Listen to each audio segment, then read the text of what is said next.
ভাই আমরা তিনটাই তো বেকার, কি কাজ করা যায়? আমার মাথায় একটা ভালো একটা আইডিয়া আছে। আমরা চায়ের ব্যবসা করে চায়ের দোকান দিই। যে জিনিসটা স্মার্ট ভাবে দেওয়া লাগবে। হ্যাঁ ঠিক কইছ, কিন্তু কি করবো? তুই চুপ থাক। আচ্ছা হন, আমি এটারে রিহার্সেল করে দেখাই। হ্যাঁ, আচ্ছা ঠিক আছে। মনে কর তুই কাস্টমার, আমি দোকানদার। আসসালামু আলাইকুম।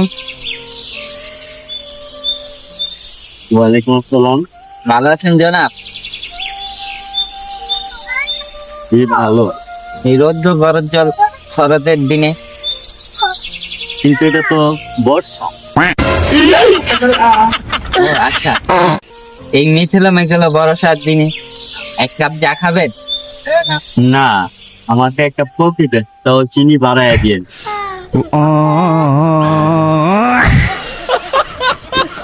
এই আইটেমটার কথা তো চিন্তা করি নাই। এই জিনিসটা থাকা দরকার, লোকজন যাইতে হবে। আচ্ছা ঠিক আছে, আমি আবার প্রথম দেবতা করা দেয়। ওকে,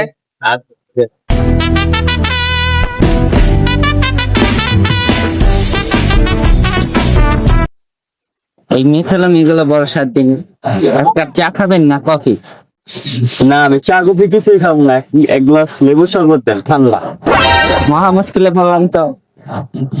আর লেবু শরবত নাই, চা না তো কফি খান? না আমি কাস্টমার, আমি যেটা খুশি সেটা খামু। আপনার কি? তুমি ব্যাপারটা বুঝতে পারছেন না কেন? এটা তো রিহার্সেল।